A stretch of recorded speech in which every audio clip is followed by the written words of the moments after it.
I invite you to all my parties, you just haven't seemed to show up. I could think of you of starting a party at like midnight. That's a different type of party. Yeah. No, I mean the after party. No, I know about them.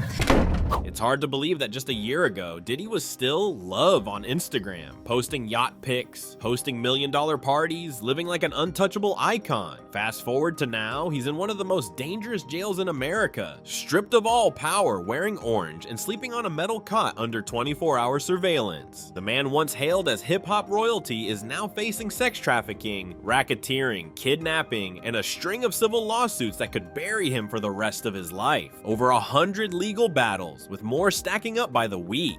Denied bail, no special treatment, no mansion walls to hide behind. Diddy's been locked inside MDC Brooklyn, a facility that doesn't care how many Grammys you have or how many Ciroc bottles you sold. This is not a drill, this is real time. And it's not just the loss of luxury that's shocking, it's the fact that Diddy is now being forced to face decades of secrets with zero protection from the outside world. So what kind of jail is MDC anyway? What makes this prison worse than most? And why are people saying no one comes? Yeah, so since KK has been kind of roped into this because she was Diddy's right-hand woman, she's kind of not been really seen too much. I mean, there was pictures of Diddy the day that after he settled Cassie's lawsuit, he's like, the pictures of him are outside his Miami house. He's looking really stressed. And there's a woman there in a robe next to him. That's KK. But really since that moment, we haven't seen too much of her. And she's been named in 3 lawsuits. One by a former producer who worked with Diddy on the Love album, a former executive assistant, Phil Pines, who we've spoken about at length on this podcast, and then a woman called Ashley Parham, who is in San Francisco. So she has not really been saying too much of anything until now. Yeah, people were speculating that she'd gone missing because she did have public-facing profiles on social media, but those seem to have been wiped and her LinkedIn deleted. Now, Cheyenne, you've got a response from her. People have been reaching out to her for months and months trying to get a response. What has she said to you about her involvement or lack of involvement?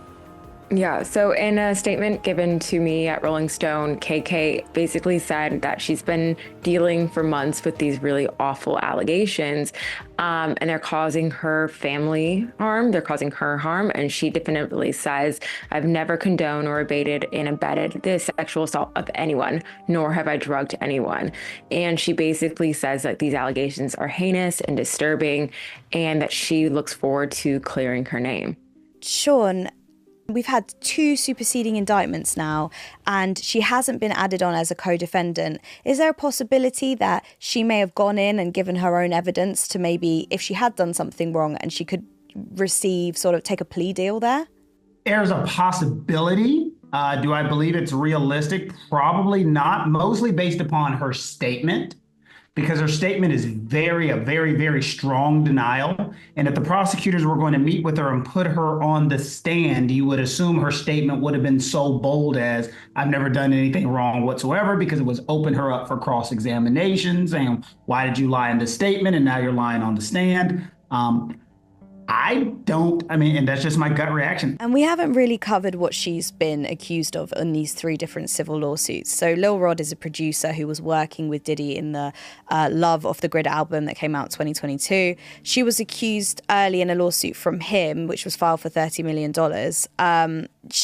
Basically, he says... Welcome to MDC Brooklyn, the prison where no one comes out clean. MDC. Brooklyn isn't a prison, it's a pressure cooker. The walls sweat tension, the guards barely show up, the violence constant. MDC is infamous for its brutal fights, random stabbings, and total lack of structure. In the last year alone, inmates have been killed, critically injured, and neglected to the point of lawsuits. It's overcrowded, understaffed, and operating under a cloud of corruption that starts at the bottom and stretches all the way up. This place isn't built for redemption, it's built built for containment, and for a man like Diddy, who's used to controlling everything around him, that loss of power is like being dropped into the ocean without a life vest. No phones, no handlers, just 4 walls and enemies he probably didn't even know he had. Insiders say MDC has zero chill for celebs. If anything, they get it worse. Known faces become targets. People look for clout, and the higher your profile, the harder they try to break you.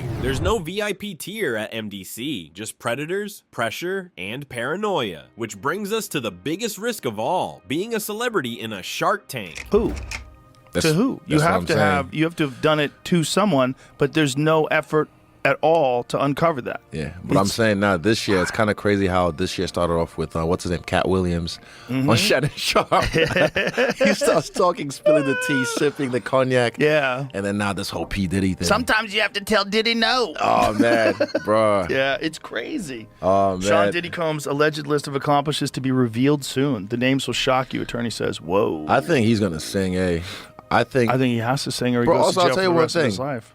God protects me. I'm so glad God protects me because, look, if I got invited to the white party, I'd have gone. Especially if you didn't know. Of course, no one knew. No one Right. knew. If And you then don't know, you're find just out. a celebrity and you know, oh, Jennifer Lopez is going to be there. Oh, Rick That's what I'm Ross is going to saying. be there. Everyone's going to be there. And- That would be a cool place. I want to meet those people. Facts. And I just want Yeah. to be there having fun partying, but then they start to, apparently, they said they were using, I'm going to guess it's like ketamine because they said horse tranquilizer and they were putting in people's drinks and the champagnes and then getting them all loose. 'Cause Yeah. I'll tell you a secret. It's just us two, right? Yeah. After I knocked out Pereira in Miami, we went to Tootsie's the next night and they were like, yo, P. Diddy wasn't here watching your fight last night. I was like, wait, word? Crazy. Then I went and checked my DMs and I saw, oh shit, he hit me up. And he was talking about 2 months later, I want to do an interview or whatever. And I said, here's my manager's number. Bob, cool. Nothing ever came off it. But again, that's why I say God be protecting me. Right. Because who knows? Like, you never know. right. Oh, yeah, we're having this party later on. Yeah, that's cool. All right, cool. And then they start to like, you find some chick, you pull on you, and then boom. Oh, how was that 15-year-old? Wait, what? Right. And Yeah. you're filmed. Yeah. I And heard then- about that, yeah. He But had again- allegedly Yeah, cameras all over allegedly. the house and 100 1,000 bottles of baby oil. Yeah. What? Nobody's that 1,000? ashy, bro. 1,000. Also, by the way, that's shit lube. Coconut oil is better. Fucking water-based lubricant. Yeah. But baby oil is acidic as fuck. Johnson & Johnson's. Like, that's demonic, bro. Like, why would you use baby oil? Even Old if you're school. fucking dudes. Nah. Probably started out with it. That's all the bottles. Nah, that's AI. That's that gotta be AI? AI. That's gotta be AI. I don't know if it's AI. I think that's real. I Bro, think I'm it was telling- lube and baby oil. I think you had a variety of different substances. Who counted that? Was Look at that. 1,000. Look at that. 1, 2, 3 Bro, bottles of baby imagine oil. having 4, 5, 500 6 bottles bottles. of baby oil on the wall. Imagine having 500 bottles and go, we need to go for a Yeah. fucking Target run. Nah, man. Oh, the fact that said it was fucking, what do you call it, Costco, and Costco goes, nah, we don't sell that shit. What is this? Defaced AR-15s? Interesting. What does that mean? Does that mean So they scratch the serial what do you numbers call it off? off. Yeah. Whoa, that's a serious crime. Yeah. That's a serious crime. But again, see, he's in cahoots with. Celebrity in a Shark Tank. Why Diddy's life is in danger. When you're locked up with people who have nothing to lose, fame becomes a death sentence. Inmates don't care about your legacy. They care about making a name for themselves. And if that means beating, stabbing, or extorting a celebrity, that's just another badge of honor inside the cell block.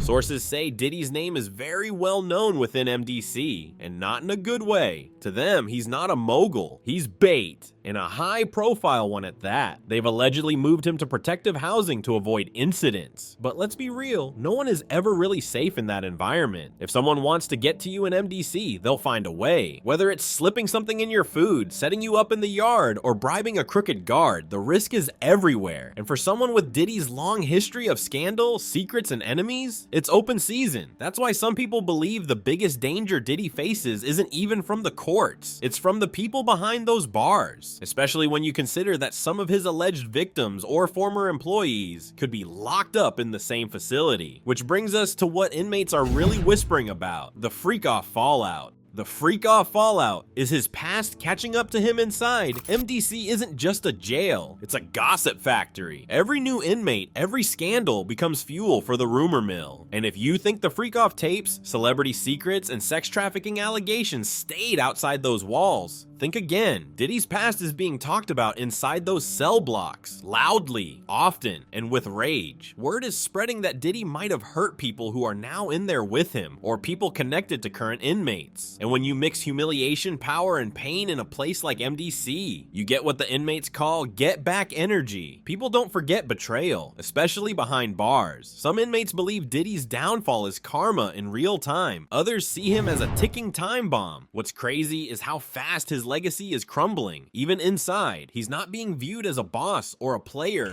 or even a legend. He's being seen as a predator who finally got caught. That's why they've thrown him in solitary, not just for his own safety, but because if they didn't, he might not survive the week. The SHU diaries. Did D locked in solitary for survival? Diddy is now in SHU, Special Housing Unit. Translation, solitary confinement. 1 hour out per day, no contact, no natural light. Just him, his mind, and the echo of everything he's ever done.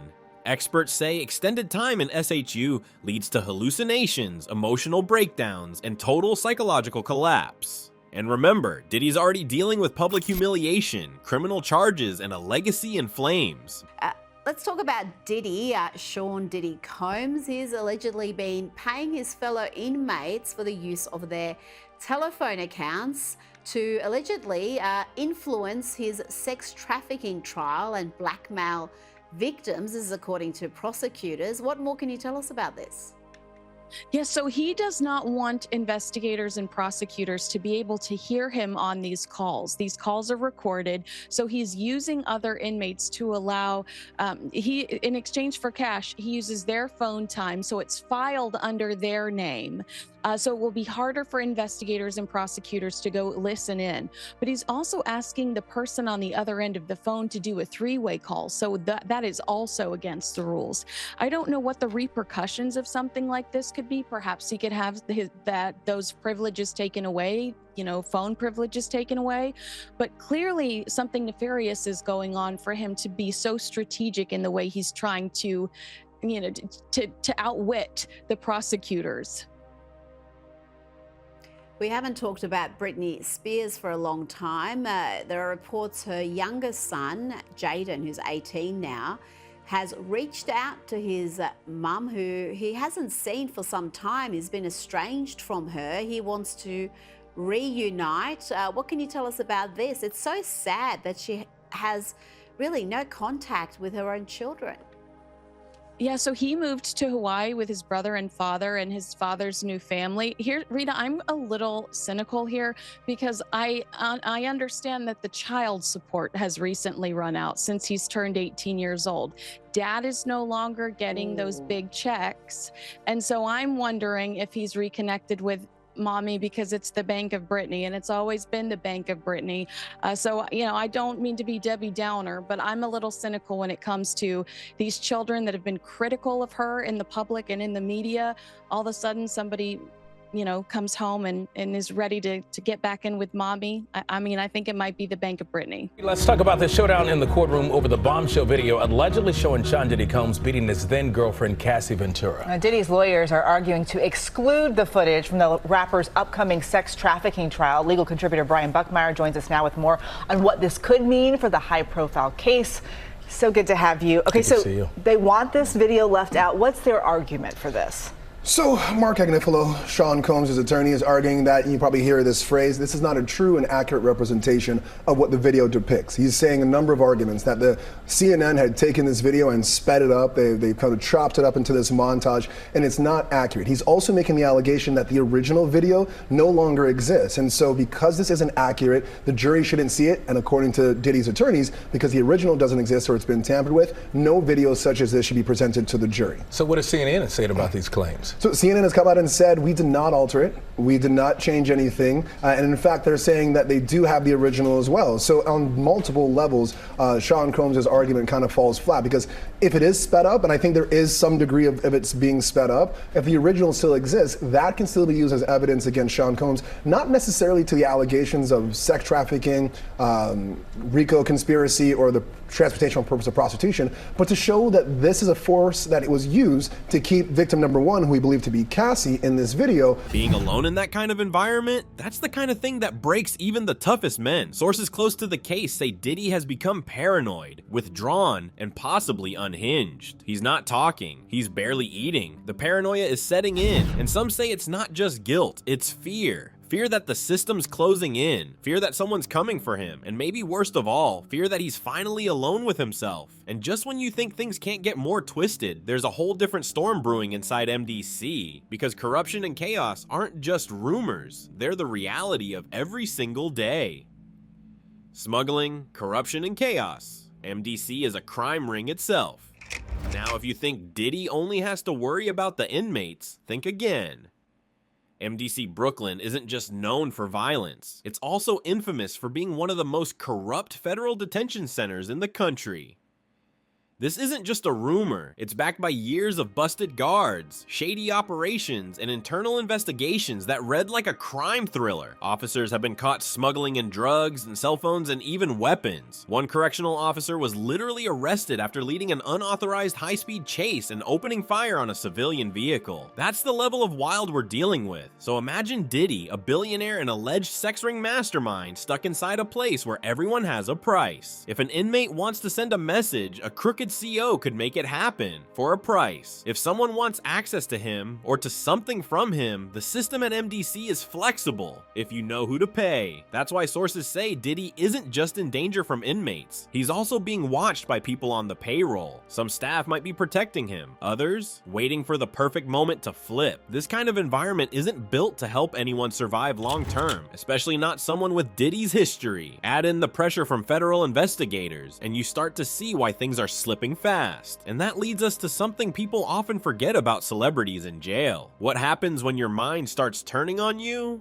Mental health under fire. What isolation could do to Diddy's ego has always been bulletproof, at least in public. But ego doesn't survive solitary confinement. Inside MDC, where hours feel like days and there's nothing to distract you but your own thoughts, the real battle begins. Mental health behind bars is already a crisis, but for someone like Diddy, who spent the last 30 years surrounded by yes men, flashing lights, and power, it's a death spiral. Solitary confinement, even for a few weeks, has been proven to cause insomnia, depression, irrational anger, and in extreme cases, full-blown psychosis. And let's not forget, Diddy isn't just dealing with isolation, he's dealing with the weight of being exposed, the lawsuits, the leaked stories, the freak-off rumors, the industry turning cold, the paranoia that every knock on his cell door could be the start of a takedown. Sources say he's become withdrawn and erratic. He barely eats. He's stopped talking to guards unless absolutely necessary. He paces. He mumbles. The shine is gone. What's left is a man cornered by truth and tormented by silence. A U.S. judge has ruled that the rapper and producer Sean Diddy Combs will stand trial on federal sex trafficking and racketeering charges in May. He'll be held in prison until then. Sean Combs has pleaded not guilty to charges that he used his business empire to transport women and male sex workers across state lines to take part in recorded sexual performances. If convicted, he could face a life sentence. David Willis reports. Among those present at the Manhattan courthouse, Sean Combs' 83-year-old mother, Janice, who earlier in the week sprang publicly to his defense. Have you guys spoken to your father? Have you spoken to your father? And other family members, including his twin daughters, Jessie and Delilah. Christian, have you spoken to your father? Hey, straight ahead, dog, straight ahead. One of hip-hop's biggest names, the man who shaped the sound and culture of an entire generation, has spent the last 3 weeks in jail. Raids by heavily armed agents on his homes in Miami and Los Angeles in March this year led to federal charges of racketeering and sex trafficking. Combs, who is also facing a slew of civil lawsuits, has pleaded not guilty. and blew kisses to family members in the courtroom before being led away. His lawyer has called the sexual activity described by prosecutors consensual, citing, amongst other things, the leak of this security video alleged to show Sean Combs assaulting his ex-girlfriend Jessie Ventura in the hallway of a Los Angeles hotel in 2016. Combs' lawyer asked the judge to impose a gag order banning prosecutors from leaking evidence in the case to the media. Sean Combs is due to stand trial in May of next year. Prosecutors have said further charges may follow, but he already faces the possibility of spending the rest of his life in jail. David Willis, BBC News, Los Angeles. With the Sean Combs trial fast approaching, prosecutors are adding to their case, now hitting the former rap mogul with additional sex trafficking charges.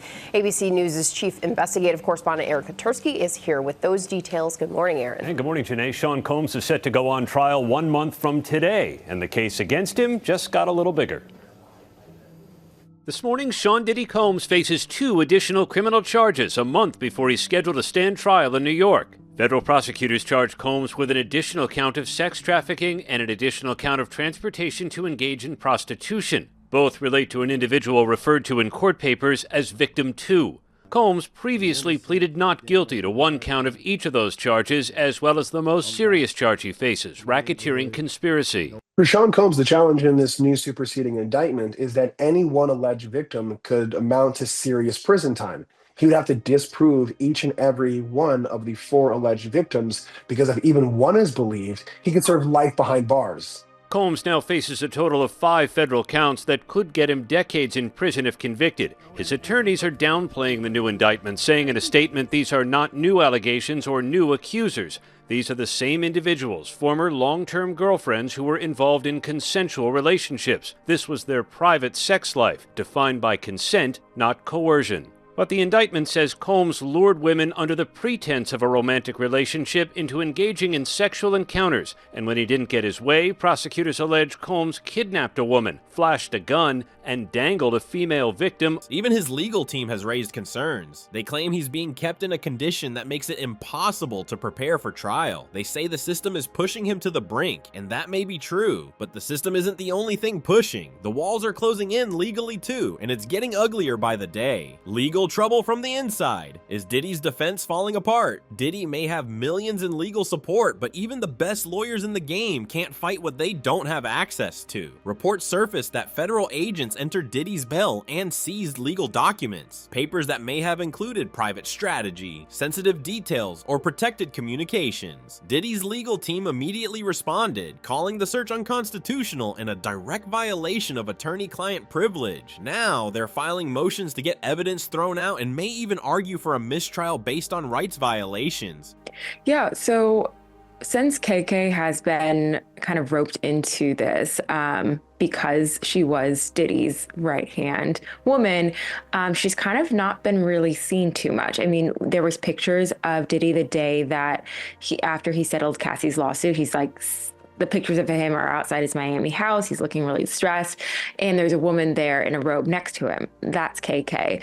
But really, since that moment, we haven't seen too much of her. And she's been named in 3 lawsuits, one by a former producer who worked with Diddy on the Love album, a former executive assistant, Phil Pines, who we've spoken about at length on this podcast, and then a woman called Ashley Parham, who is in San Francisco. So she has not really been saying too much of anything until now. Yeah, people were speculating that she'd gone missing because she did have public-facing profiles on social media, but those seem to have been wiped and her LinkedIn deleted. Now, Cheyenne, you've got a response from her. People have been reaching out to her for months and months trying to get a response. What has she said to you about her involvement or lack of involvement?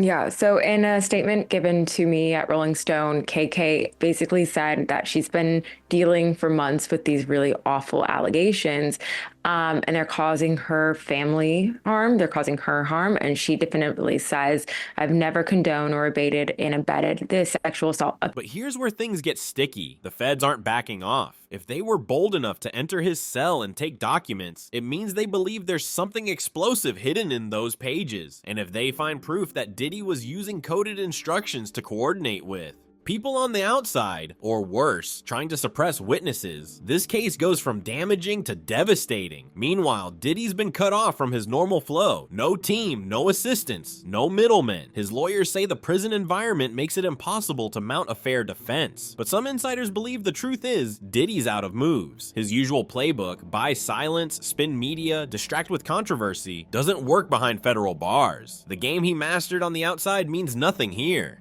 Will be proven to be untrue. Should we assume that she's been subpoenaed by the grand jury? I mean, she'd have been one of my first calls. I'd have been like, well, you're his soul sister. You're his right-hand woman. One would think, and that's something that people need to understand, is a lot of times, and I was a prosecutor, what we end up doing is, and maybe this is just assumptions, maybe they met with her, maybe they talked to her, and then they said, you know what, we cannot prosecute this case beyond a reasonable doubt, as opposed to the civil standard, which is more likely than not. So both things, so a lot of folks are saying, well, they didn't go after her criminally, which means her civil case isn't true. Well, both things can be independently true. A civil case is brought if it's more likely than not that something happened. To prosecute her criminally or make her a co-conspirator, it must be proven beyond a reasonable doubt. And prosecutors possibly could have met with her, maybe believed her story. Maybe they thought the willful blindness claim would have been too hard to prosecute and said, we're not going after her. Possibly. Or possibly they think she didn't do anything, or they couldn't prove it. There's so many things that could have gone into it. But that is a very strong denial. And that's why I don't believe she is going to be a witness based upon that denial and that denial alone. Well, she's saying she didn't aid or abet any crimes.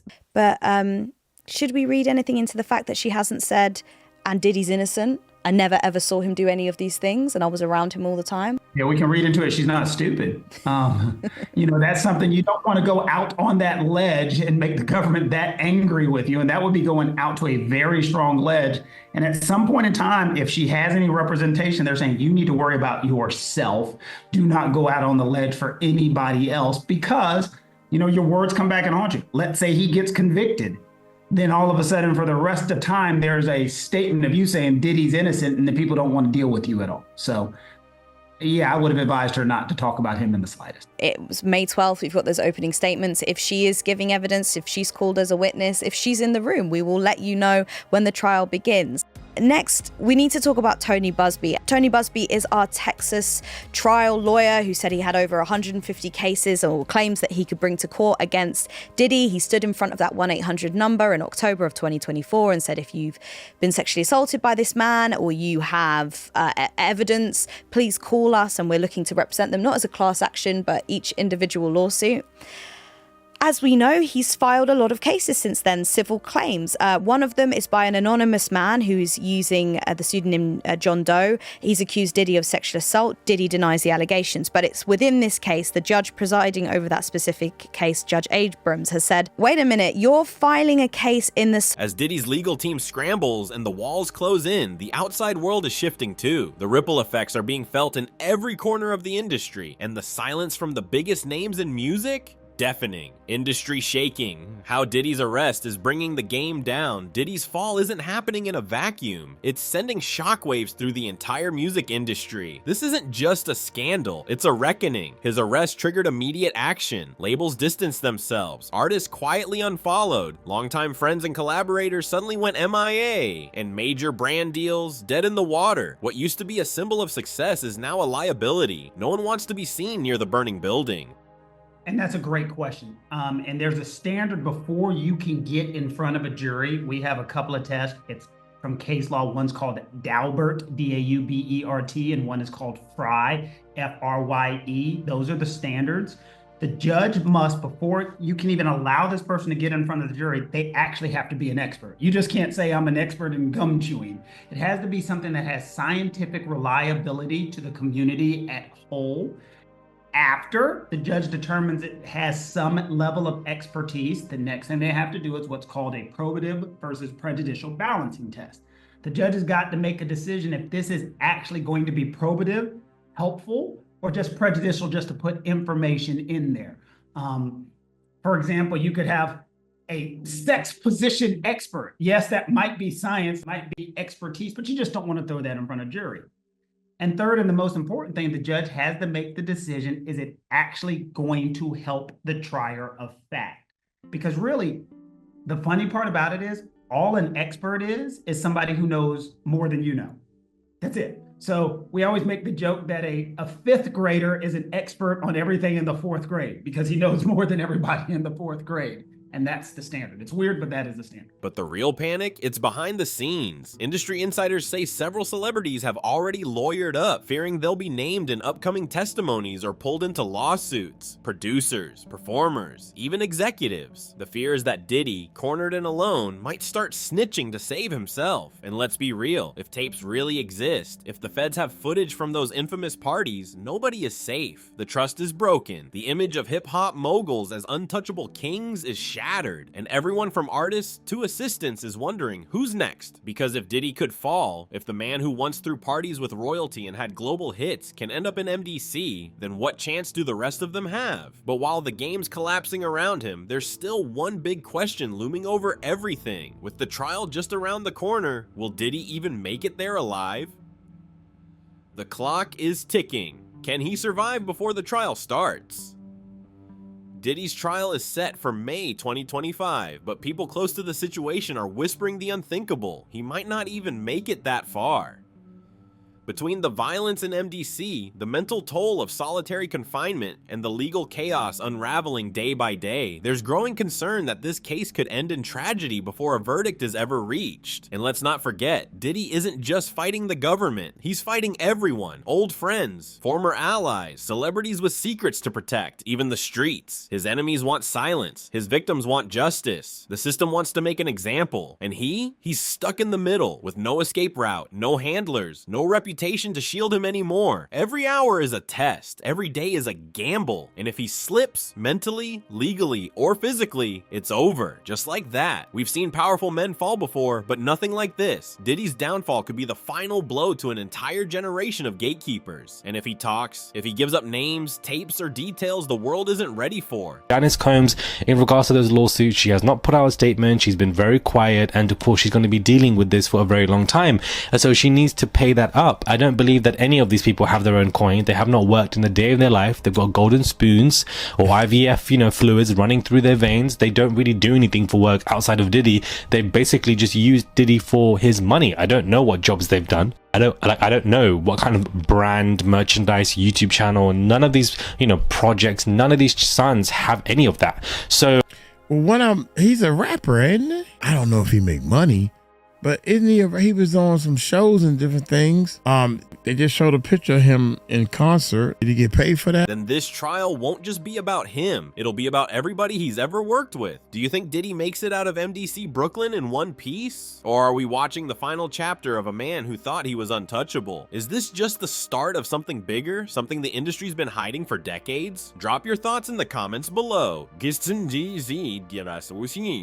Because if this is how it begins, imagine how it ends.